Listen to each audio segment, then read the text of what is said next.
আচ্ছা, ওয়েলকাম আজকের এই ক্লাসটাতে। আজকে যে ক্লাসটা আমরা করবো সেটা হচ্ছে ধারক ধারকত্বের উপরে। ধারক ধারকত্বের এটা ফার্স্ট পার্ট। ওকে, টোটাল 3টে পার্টে আমরা পুরো চ্যাপ্টারটাই কভার করার চেষ্টা করেছি। ঠিক আছে, তো দেখবো সবগুলো, দেখো কতটা কি বুঝতে পারছো। আর যে কোনো অসুবিধা হলে আমাকে নিশ্চয়ই বলবে। তাহলে আজকে আমাদের চ্যাপ্টারের নাম কি? ধারক ও ধারকত্ব। ধারক ও ধারকত্ব, কিন্তু আমরা ফার্স্টে জানবো ধারকত্বের ব্যাপারে, তারপরে জানবো ধারকের ব্যাপারে সেকেন্ড পার্ট গুলো থেকে। ঠিক আছে, আজকের পার্টে আমরা শুধু ধারকত্বের ব্যাপারটাই জানবো। ধারকত্ব কিভাবে বাড়াতে পারি, কিভাবে কমাতে পারি, কি ঘটনা ঘটছে, এই সমস্ত জিনিসগুলো আজকে আমরা আলোচনা করবো। ইংরেজিতে কি বলা হয়? ধারক মানে হচ্ছে, তোমরা সবাই শুনেছো ক্যাপাসিটার, তাই না? ক্যাপাসিটার ও ক্যাপাসিটেন্স।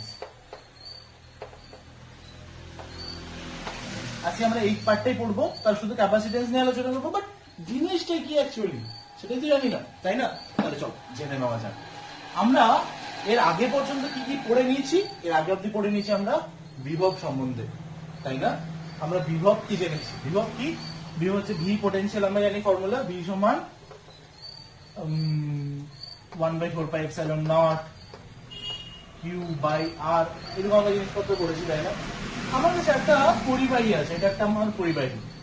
এই পরিবাহীতে আমি যদি কিউ পরিমাণ আধান দিয়ে দিই, তাহলে বিভব বেড়ে যাবে নাকি বিভব কমে যাবে? আমি আধান দিয়ে দিচ্ছি মানে এই বিভব বাড়বে। এই বিভব বেড়ে কি হবে? যদি প্লাস কিউ দিয়ে তাহলে ধনাত্মক বিভব বাড়বে, তাই না? তাহলে আমি যখন বললাম শুধু কিউ আধান দিয়েছি, এই বিভব বেড়ে গেছে কত? এখন বেড়ে হয়ে গেছে ভি।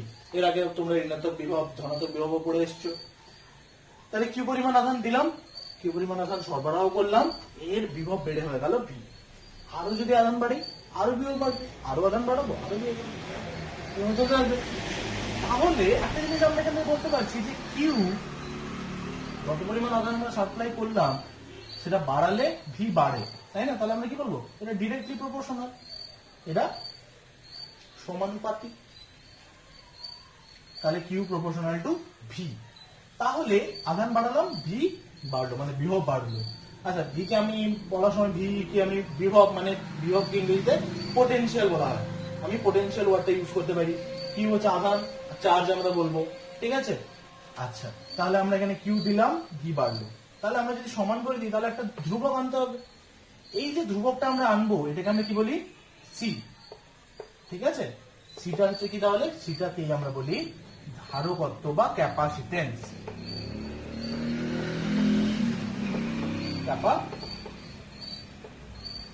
ক্যাপাসিটেন্স আমরা বলি।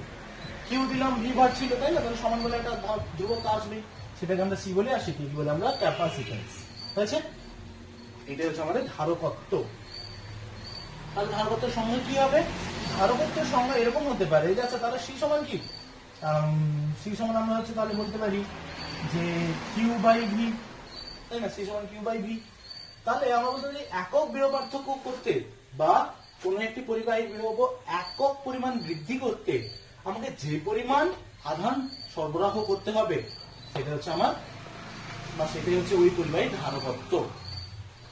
বা একক পরিমাণ বিভব বাড়াতে যে পরিমাণ আধান আমাকে সরবরাহ করতে হবে সেটাই হচ্ছে ওই পরিবাহীর ধারকত্ব। ঠিক আছে, খুব সিম্পল একটা ব্যাপার, তাই না? তাহলে আমরা কি জানলাম? আমরা জানলাম যে বিভব বাড়াচ্ছিলাম, মানে চার্জ দিচ্ছিলাম, বিভব বেড়ে যাচ্ছিল। তাহলে কিউ থেকে আমরা এলো কিউ সমান সিভি। মনে রাখবে কি করে? অনেক সময় ভুলে যায় যে কিউ সমান সিভি নাকি সি সমান কিউ ভি নাকি সি সমান কিউ বাই ভি, কোনটা সূত্র ভুলে যায়। আমার ভুলে যেত, ঠিক আছে, আমার ভুলে যেতে বলে আমি কিভাবে মনে রাখতাম? আমি মনে রাখতাম হচ্ছে কিউ সমান, তাহলে মনে রাখবে একজন বিজ্ঞানী নাম তোমরা জানো যে সিভি রমন, তাই না? Nobel laureate. তাহলে সিভি রমন, তাহলে সিভি দেখো পাশাপাশি আছে, তাই না? পরপর আছে। তাহলে সি আর ভি এখানেও কিন্তু পাশাপাশি থাকবে সব সময়। তাহলে কার কার মধ্যে সম্পর্ক? সি, ভি আর কিউ। তাহলে সিভি যদি পাশাপাশি থাকে এটা সমান, তাহলে কি হবে? কিউ সাথে সমান হবে। কিউ সমান তাহলে সিভি। এভাবে মনে রাখবে যে সিভি সবসময় পাশাপাশি হবে, কখনো কিউ সমান সি বাই ভি এরকম হবে না। কিউ সমান যদি সিভি তুমি জেনে যাও তাহলে কি জেনে যাবে? তুমি এখান থেকে জেনে যাবে যে সি সমান তাহলে কিউ বাই ভি, ভি সমান তাহলে কিউ বাই সি। এই সমস্ত জিনিসগুলো তুমি জেনে যাবে, কোনো সমস্যা নেই, তাই না? তাহলে এই সি কে আমরা কি বলি? তাহলে সিকে বলি আমরা ধারকত্ব। এই সি এর বিভিন্ন একক আছে, মাত্রা আছে, জিনিসগুলো আমরা পড়বো। ঠিক আছে, তাহলে সি এর সিজিএস একক কি? সি এর সিজিএস একককে আমরা বলি, যখন ভোল্টেজটা 1 ইএসইউ ভোল্ট, তখন সি কে কি বলি আমরা? 1 ইএসইউ।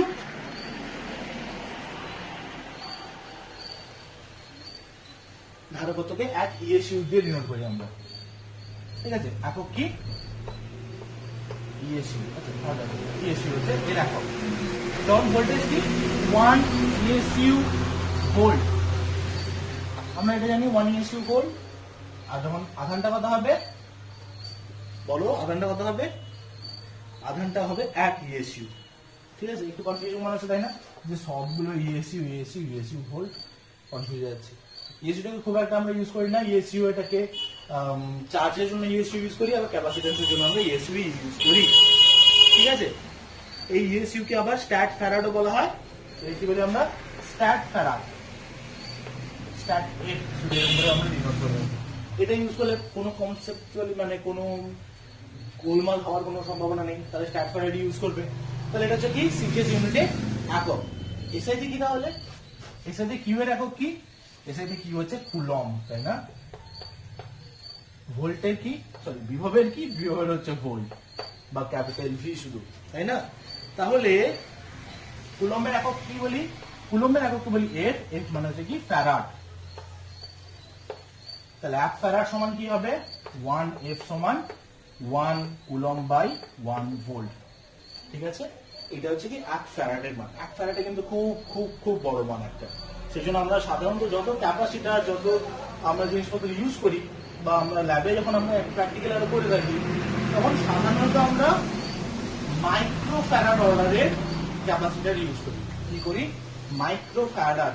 মাইক্রো ফ্যারাড মানে 1 মাইক্রো ফ্যারাড মানে হচ্ছে 1 মিউ ফ্যারাড। মিউ মানে মাইক্রো, তোমরা জানো, মানে হচ্ছে 1 × 10⁻⁻6 ফ্যারাড, তাই না?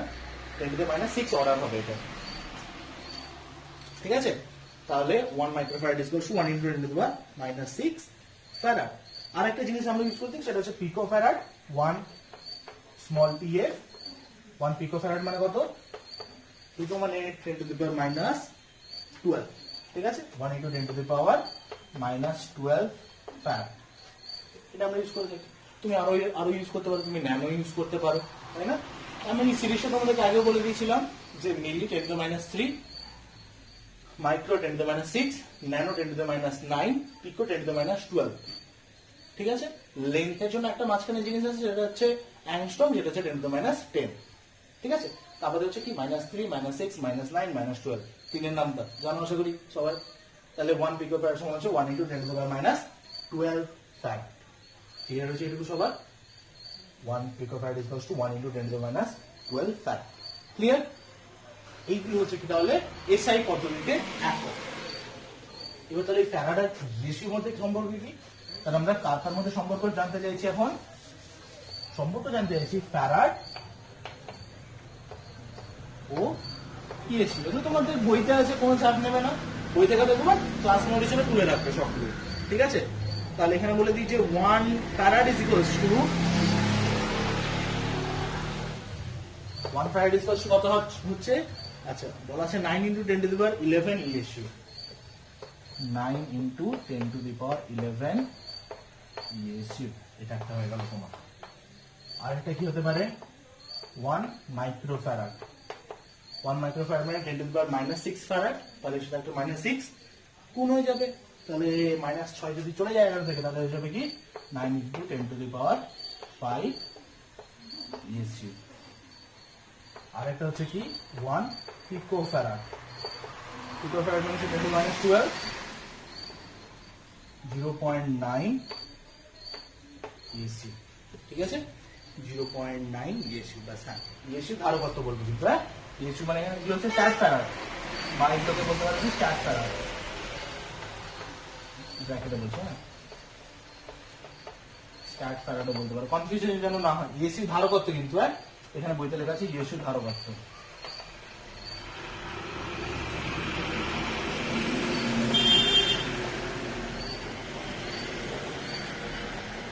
ঠিক আছে, ইএসইউ ধারকত্ব বা স্ট্যাট ফ্যারাড।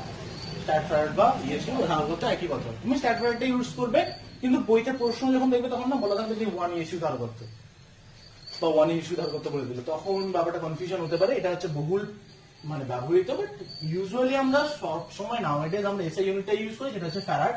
ফ্যারাড ইউজ না করে ম্যাক্সিমাম টাইম আমরা মাইক্রো ফ্যারাডটাই ইউজ করব। তাহলে এটা হচ্ছে আমাদের পুরো সম্পর্কগুলো। এবার এখান থেকে আমরা কি বের করবো, ক্যাপাসিটেন্সের মাত্রা কি হবে। চলো এটুকু তুলে নিয়ে শেষ করি। তুললাম 3, পজ করে দিয়ে তুলে নাও এটাকে, 3 2 1। ওকে চলো এবার হচ্ছে আমরা সি এর মাত্রা বের করতে চাই, তো ধারকত্বের মাত্রা। তাহলে এটা আমাদের হেডিং, ধারকত্বের মাত্রা। ধারকত্বের মাত্রা কি হবে? আচ্ছা, সি সমান কি জানি আমরা? সি সমান জানি আমরা কিউ বাই ভি। আবার ভি সমান কি জানি আমরা? ভি সমান কি আমরা আগে বলছি না যে কোন অসীম থেকে কোন একটা আদানকে নিয়ে আসতে, তড়িৎকে কোন একটা ফিল্ডের মধ্যে নিয়ে আসতে যে পরিমাণ কার্য করতে হয়, তাই না? তাহলে ডব্লিউ সমান ছিল V into Q, I guess, তাই তো? না কি ছিল ফর্মুলাটা? ডব্লিউ সমান Q into V B minus V এর একটা ফর্মুলা মনে পড়ছে, যে ডব্লিউ সমান Q into V B minus V, এরকম একটা ফর্মুলা আমরা জেনেছিলাম, তাই না? তাহলে আমি যদি এখানে এটাকে শুধু পোটেনশিয়াল বলি, তাহলে ভি সমান ডব্লিউ বাই কিউ, তাহলে ভি সমান ডব্লিউ বাই কিউ। আধান, এখানে আধান হিসেবেই তো, এখানে আমরা মাত্রা বের করছি। তাহলে আমি এখানে লিখে দিতে পারি এটা সমান Q by W by Q, তার মানে হচ্ছে কি কিউ স্কোয়ার বাই ডব্লিউ। ডব্লিউটা আবার কি? ডব্লিউটা হচ্ছে কৃত কার্য, তাই না? তাহলে কিউ স্কোয়ার মানে কি? কিউ মানে হচ্ছে আইটি, বা তুমি শুধু কিউ রাখতে পারো, তার মানে কি আইটি বলে দিচ্ছি। বই নোটেশন অনুযায়ী I T whole square by W. কার্য, কার্য মানে হচ্ছে বল গুণিতক সরণ, বল হচ্ছে এম এর ten to the minus 2, M L ten to the minus 2 into L, তাহলে তাই না? তাই এটাকে উপরে উঠিয়ে দিলে M to the power minus 1, L to the power minus 2, I square to the power 4। এইটা হচ্ছে কি ধারকত্বের মাত্রা। দেখে নি ঠিক আছে কিনা? M to the power minus 1, L to the power minus 2, T to the power 4, I square to the power 4, I square. ঠিক আছে, I square to the power 4 same. ঠিক আছে, বুঝতে পারলে যে কিভাবে আমরা তাহলে ধারকত্বের মাত্রা বের করতে পারি। খুব সহজ একটা জিনিস, তাই না? যে সি সমান কিউ বাই ভি, একটাই ফর্মুলা। ভি থেকে আমরা কি নিয়ে এলাম? এইটা থেকে, তাই না? যে ডব্লিউ সমান ভি কিউ, এই ফর্মুলা থেকে আমরা নিয়ে এলাম এই জিনিসটা, তাই তো? ব্যাস, একদম সিম্পলি আমরা বুঝতে পারলাম যে ওকে, তাহলে কিউটাকে উঠে দিলাম, কারণ ডব্লিউ মাত্রাটা আমরা জানি, ভি এর মাত্রাটা বের করতে হলে আমরা ডব্লিউ বাই কিউ থেকে বের করি, তাই না? তাহলে একটা হোমওয়ার্ক লিখে রাখো যে ভি এর মাত্রা কি। ঠিক আছে, ভি এর মাত্রা কি, এটা একটা হোমওয়ার্ক লিখে রাখো। এখান থেকে দেখতে পাচ্ছ কি, তাই না? এখান থেকে বের করতে পারবে, একটা আইটি চলে যাবে বাদ, বাকিটা হচ্ছে ভি এর তাহলে মাত্রা হয়েছে। এটা হচ্ছে ধারকত্বের মাত্রা। তুলে না ওটাকে সবাই।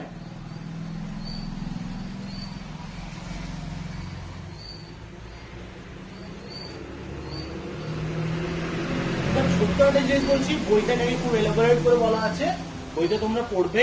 আর এরপরে যে পার্ট 2 পার্ট 3 যে পার্টটা আছে, ক্যাপাসিটার ক্যাপাসিটেন্সের যে পার্ট 2 পার্ট 3টা আছে, সেটা নিশ্চয়ই দেখবে, দিলে ধারণাগুলো আরো ক্লিয়ার হয়ে যাবে। সেখানে আরো ডিটেলসে বলা আছে জিনিসগুলো কিভাবে কি নির্ভর করে। ঠিক আছে, আচ্ছা এবার হচ্ছে কি ধারকত্ব কোন কোন বিষয়ের উপর নির্ভর করে। আবার বৃষ্টি শুরু হয়ে গেছে এখানে। ধারকত্ব কোন কোন বিষয়ের উপর নির্ভর করে? দেখো, ধারকত্ব কয়েকটা বিষয়ের উপর নির্ভর করে। যখন আমরা ধারকের ধারকত্ব পড়বো, সেখানে আরো কিছু বিষয়ের উপর নির্ভর করবে, সেগুলো দেখবো। এখানে যে বিষয়ের উপর নির্ভর করে সেটা হচ্ছে কি পরিবাহী তলের ক্ষেত্রফল। যে পরিবাহীটা নিব তার তলের ক্ষেত্রফলের উপর নির্ভর করবে।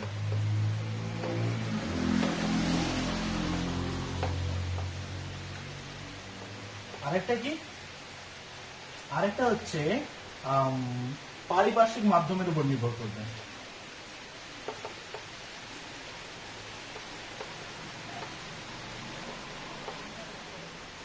আরেকটা যেটার উপর নির্ভর করবে সেটা হচ্ছে মানে পাশাপাশি অবস্থিত অন্য কোনো পরিবাহীর উপরে নির্ভর করতে পারে, যেটাকে বলা আছে কি যে অন্যান্য পরিবাহীর উপস্থিতি।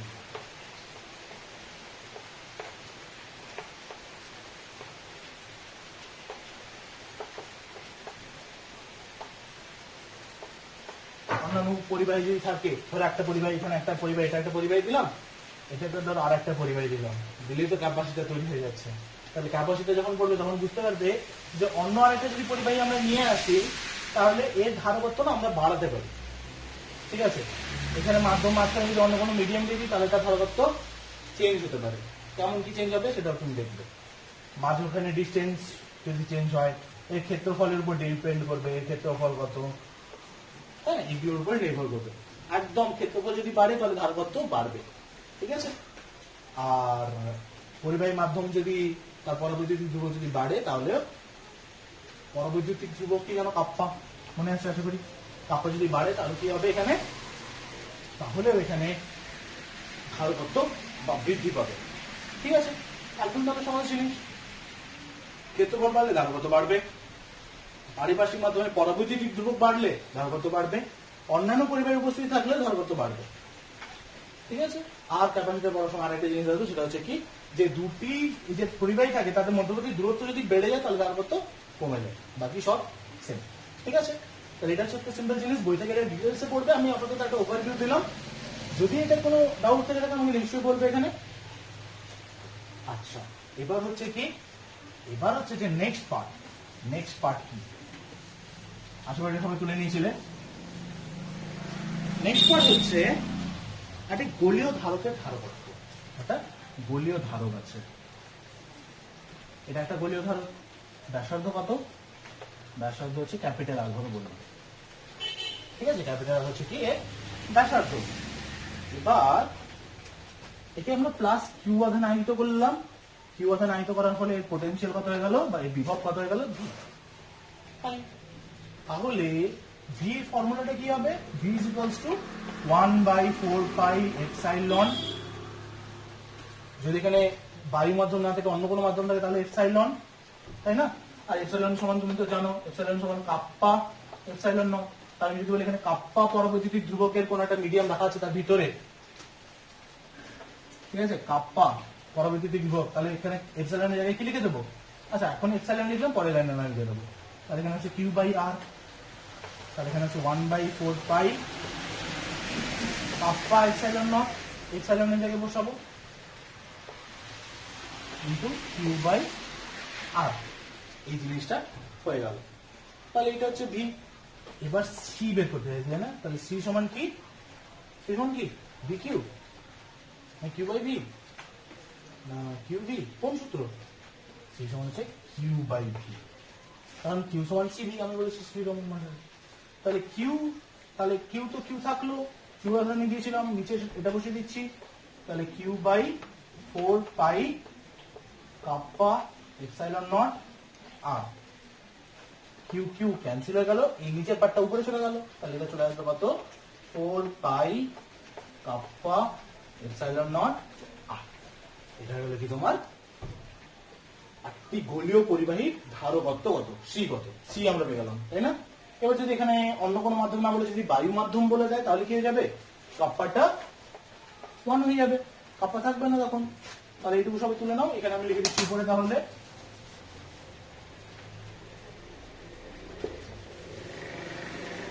আগে একটু ব্যাক করে পজ করে নেবে না হলে। তাহলে ক্যাপাসিটার সি কত হলো, যদি বায়ু মাধ্যম হয়, বায়ু মাধ্যম হলে কাপ্পা হচ্ছে 1, তাই তো? তাহলে সি কত হয়ে যাবে, সি হয়ে যাবে আমার 4 পাই এপসাইলন নট আর, ব্যাস সিম্পল। আচ্ছা, মনে রাখবে এটা কিন্তু আমরা সব কোন পদ্ধতিতে করছি, এসআই পদ্ধতি। কোন পদ্ধতিতে, এসআই পদ্ধতিতে আমরা করছি। যদি আমরা সিজিএস পদ্ধতিতে বলি, সিজিএস পদ্ধতিতে এখানে 4 পাই এপসাইলন নট কিছু লিখি না, উপরে কে লিখি, বায়ু মাধ্যম হলে সেটা 1। তাহলে সিজিএস পদ্ধতি ও বায়ু মাধ্যম হলে, আমি একটু মুছে দিচ্ছি, হ্যাঁ, আসলে তুলে নিয়েছো।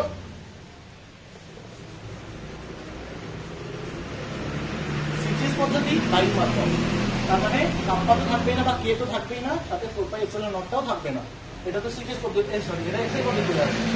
তাহলে এখানে সি সমান হয়ে যাবে আর এর সাথে সমান, এখানে সি ইকুয়ালস টু 4πε0 আর এখানে হচ্ছে সি ইকুয়ালস টু আর। তাহলে পার্থক্যটা বুঝতে পারলে কি, এখানে 4πε0 আর নেই, তাহলে তো সি আর আর এর সাথে সমান। মাত্রাগত দিক থেকে নয় কিন্তু, এটা কিন্তু তাত্ত্বিক মান। কি মান? তাত্ত্বিক মান, বা শুধু হচ্ছে ভ্যালুটা সমান। আমি ধরো বললাম একটি পরিবাহীর, ধরো এখানে একটা বলছি, হ্যাঁ এখানে বললাম একটি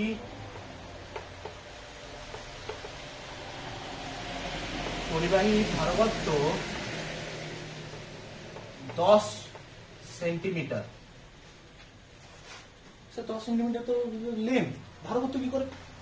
এইটা বলার অর্থ কি, একটি পরিবাহী ধারকত্ব 10 সেন্টিমিটার বলতে বোঝায় যে 10 সেন্টিমিটার ব্যাসার্ধের কোন একটি গোলকের যে ধারকত্ব হবে সেটা হচ্ছে ওই পরিবাহীটার ধারকত্ব। বোঝা গেল? একটি পরিবাহী ধারকত্ব 10 সেন্টিমিটার মানে কি, 10 সেন্টিমিটার ব্যাসার্ধ বিশিষ্ট একটি গোলকের যেটা ধারকত্ব হবে সেইটার সাথে সমান। ক্লিয়ার হচ্ছে না? বোঝা যায়নি ব্যাপারটা?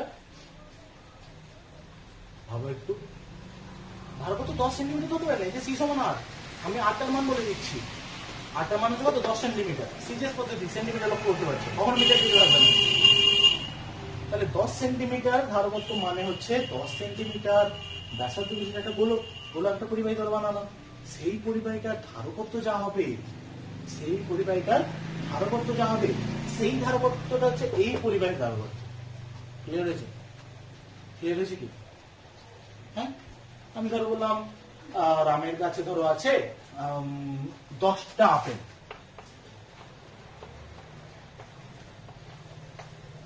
ঠিক আছে, কি হলো এটা? আপেল। আমি বললাম স্যামের কাছে আছে 20টা আপেল, তাহলে আমি জানতে চাইছি কত গুণ আছে। তাহলে কত গুণ আছে সবার যদি কত গুণ করে জানতে চাই, তাহলে সেটা হচ্ছে কি, এর রেসিপিকে বের করছি, তাই না?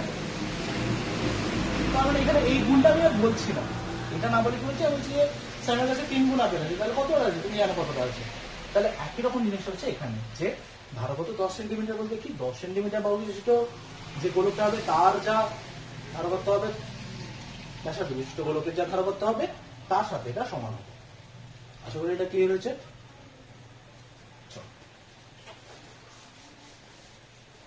তাহলে আমরা একটা গোলীয় ধারকের ধারকত্ব কিন্তু তার ব্যাসার্ধের সাথে সমান হলো, তাই না? সিজিএস পদ্ধতিতে, আর যদি বায়ুর মাধ্যমে থাকে, না হলে হবে না কিন্তু। আচ্ছা, এবার হচ্ছে কি, একটি ধারকের কত শক্তি, সঞ্চিত শক্তি কত? ঠিক আছে, কি বলা আছে, আহিত পরিবাহীর স্থিতিশক্তি।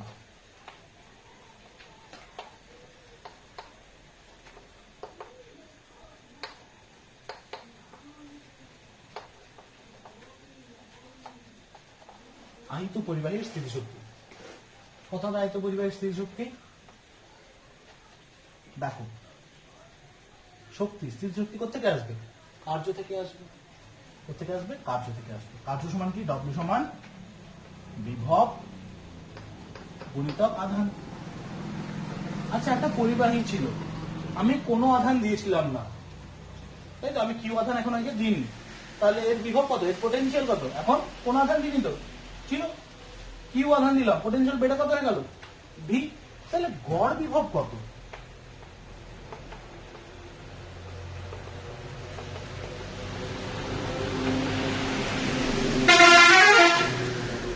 Zero plus V by two মানে হচ্ছে ভি বাই টু। ঠিক আছে, তাহলে এখানে আমরা বিভবের জায়গায় কি লিখবো? গড় বিভব লিখবো। আমি এখানে লিখলাম গড় বিভব। এরকম একটা জিনিস আমরা মনে হয় কোন একটা দণ্ডকে ঝোলানো আছে উপর থেকে, তার জন্য বের করেছিলাম, গড় বল বের করেছিলাম এফ বাই টু। আশা করি মনে পড়ছে তোমাদের। তাহলে ডব্লিউ সমান গড় বিভব গুণিতক আধান, তাহলে গড় বিভব সমান হচ্ছে কি ভি বাই টু। আচ্ছা, আর এখানে লিখে দেবো V by two into Q. Q আধান দিয়েছি, কিউ আধান দিতে তো ঘটনাটা ঘটেছে। ঠিক, তাহলে আমার ফর্মুলা কি এসে গেল, ডব্লিউ সমান V by two into Q. যাহাই কার্য সেটাই তো শক্তি হিসেবে সঞ্চিত হবে, তাই না? তাহলে এই যে ডব্লিউ পরিমাণ যে কার্য করলাম, এটাই তার মধ্যে শক্তি হিসেবে সঞ্চিত হলো। আমি শক্তিকে ধরো ইউ দিয়ে ডিনোট করলাম, তাহলে এটা কি, হাফ ভি কিউ। ঠিক আছে, ইউ হচ্ছে স্থির শক্তিটা। আমি এখানে যে কোনো একটা পাল্টে দিতে পারি। কি পাল্টে দিতে পারি? আমি জানি যে কিউ সমান সিভি, তাহলে কিউ জায়গায় বসিয়ে দিতে পারি সিভি, তাহলে হিসেবে আমার হাফ সি ভি স্কোয়ার আসতে পারে। আবার আমরা ভিটাকে কিউ বাই সি করে দিতে পারি, তাহলে এটা সমান এটাও আসতে পারে যে half Q square by C, এটাও আসতে পারে ইউ এর ফর্মুলা, তাই না? তাহলে এটাও ইউ এর ফর্মুলা আসতে পারে। দেখো তাহলে ইউ এর দুটো ফর্মুলা হলো, এরকম দুটো তিনটে ফর্মুলা। একটা হচ্ছে ইউ সমান হচ্ছে, ধরো ভি দেওয়া আছে কিউ দেওয়া আছে, তুমি ইউ বের করতে পারবে। সি দেওয়া আছে ভি দেওয়া আছে, ইউ বের করতে পারবে। কিউ দেওয়া আছে সি দেওয়া আছে, ইউ বের করতে পারবে। কারণ এদের মধ্যেই তো ইন্টার রিলেশন, তাই না? এদের মধ্যে যে সম্পর্ক সেটা এখানে বলা আছে। ক্লিয়ার হয়েছে এটুকু? এটা হচ্ছে কি আয়ত পরিবাহী স্থিতিশক্তির ফর্মুলা। আচ্ছা,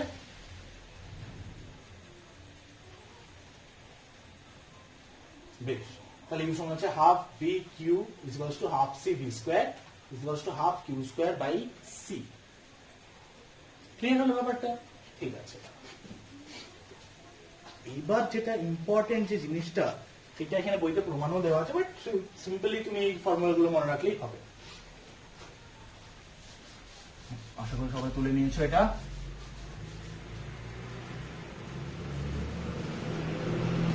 এবার হচ্ছে কি,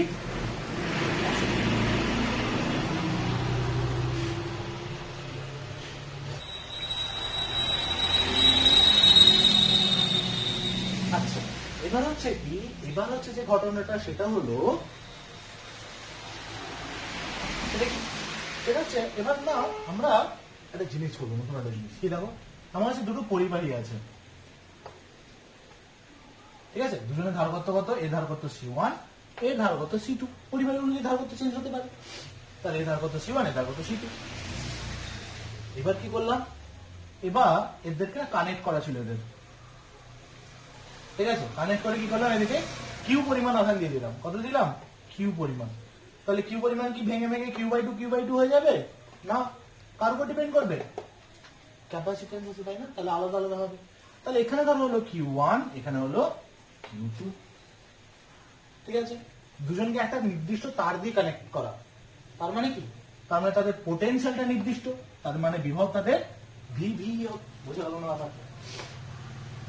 যেহেতু কানেক্ট করা আছে, যেহেতু কি করা আছে, এদেরকে কানেক্ট করে দেওয়া আছে, তাহলে তোমার তার মানে কি?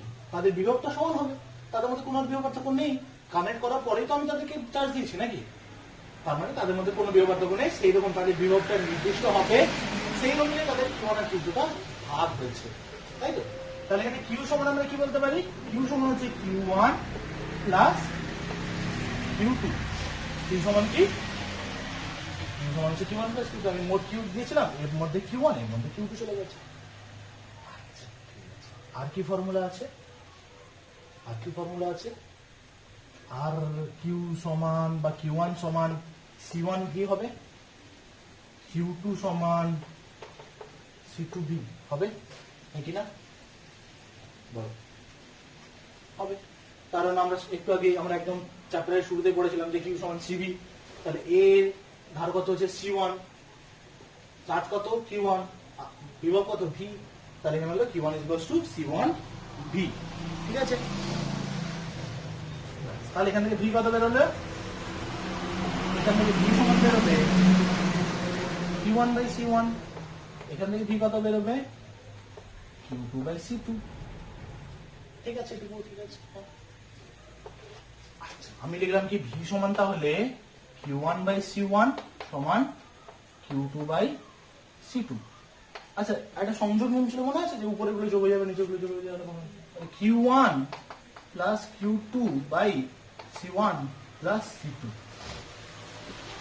এটা হলো আমার কি কি সমান কি? তাহলে Q1 plus C2 by C1 plus C2। আবার Q1 প্লাস Q2 মানে কি?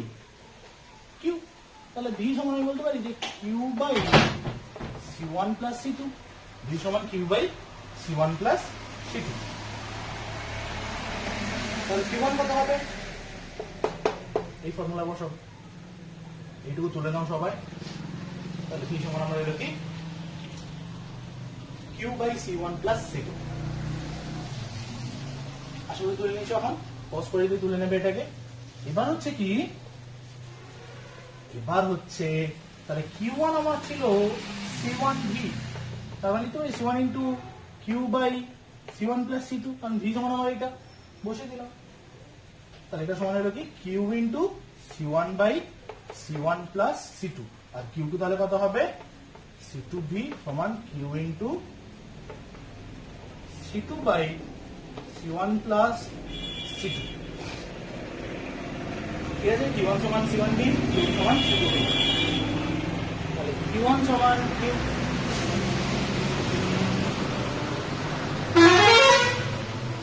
Q1 সমান Q into C1 by C1 plus C2, Q2 সমান Q by C2 by C1 plus C2। এটা হচ্ছে আমার কি, তাহলে এইটা হচ্ছে আমার Q1 আর Q2 এর মান। আমি যদি এটার অনুপাত নিই Q1 বাই Q2 করি, আসলে এটা তুলে নিয়েছো, তাহলে এইখান থেকে কোথেকে, এইখান থেকে যদি আমরা Q1 বাই Q2 করি, Q1 বাই Q2 করি, তাহলে কি পেয়ে যাবো, এই দুটোর অনুপাত হবে, সবগুলো ক্যান্সেল হয়ে যাবে, থাকবে কি C1 বাই C2। তাহলে এদের মধ্যে কত আধান যাবে, কত আধানের ভাগ হয়ে যাবে, আমি দুটো পরিবাহী নিলাম, তাদেরকে তার দিয়ে কানেক্ট করে দিয়ে একটা চার্জ দিয়ে দিলাম, তাহলে দুজনের মধ্যে ভাগ হয়ে গেল। কত ভাগ হয়ে যাবে সেটা কার উপর ডিপেন্ড করে, খালি C1 আর C2 এর উপর, তাই না? Q1 বাই Q2 সমান কত হবে, C1 বাই C2 হবে। ঠিক আছে, আবার এটা যদি আমরা সিজিএস পদ্ধতিতে বলি, সিজিএস পদ্ধতিতে Q1 বাই Q2 সমান C1 বাই C2, C1 আবার কি R1 বাই R2, তাই না? তাহলে এখানে R1 বাই R2 হয়ে যাবে, C1 সমান R1, C2 সমান R2, হ্যাঁ কিনা? R1 কি, এর ব্যাসার্ধ R1, এর ব্যাসার্ধ R2, তাহলে R1 বাই R2 হয়ে যাবে। তুমি যদি এসে পদ্ধতি করো তাহলে হবে, কারণ 4 পাই এপসাইলন নট থাকবে, তাই না? সেটা কেটে যাবে, তাহলে আমি শুধু এমনি নরমালি বললাম।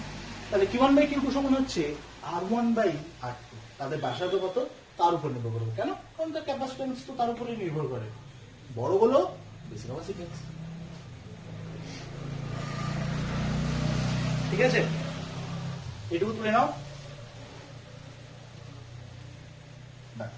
এবার হচ্ছে কি, এবার হচ্ছে যে এদের তলমাত্রিক ঘনত্ব। তলমাত্রিক ঘনত্বটা আবার কি জিনিস? তলমাত্রিক ঘনত্ব একদম ফার্স্টে পড়েছিল যে তলমাত্রিক ঘনত্বকে আমরা সিগমা দিয়ে ডিনোট করি। সিগমা সমান আধান বাই তার ক্ষেত্রফল, মানে কিউ বাই, তার মানে এখানে হচ্ছে Q1 বাই কত, কত ক্ষেত্রফল, গোলক, গোলকের ক্ষেত্রফলের ফর্মুলা ভাবো, 4 পাই R1 স্কয়ার, এটা হচ্ছে সিগমা 1। সিগমা 2 কত হবে, সিগমা 2 হবে Q2 by 4 pi R2 square. এবার যদি আমি সিগমা 1 বাই সিগমা 2 অনুপাত বের করি, কত হবে তাহলে, তাহলে এগুলো কেটে যাচ্ছে, তাহলে Q1 বাই R1 স্কয়ার অনুপাত Q2 বাই R2 স্কয়ার, তার মানে এটা হচ্ছে Q1 by Q2 into R2 square by R1 square, বলে হ্যাঁ কিনা? এটা তো ভাগ, উল্টে যাবে, Q1 বাই Q2 কত, উল্টো হয়ে গেছিলাম R1 বাই R2 গুণিতক R2 square by R1 square, তাহলে এটা হচ্ছে কি R2 by R1, R2 by R1। তাহলে দেখো সিগমা 1 আর সিগমা 2 তলমাত্রিক ঘনত্বের অনুপাত, দুটোর মধ্যে তলমাত্রিক ঘনত্বের অনুপাত কার উপর ডিপেন্ড করবে, R1 আর R2 উপর ডিপেন্ড করবে, কিন্তু ব্যস্ত অনুপাতে।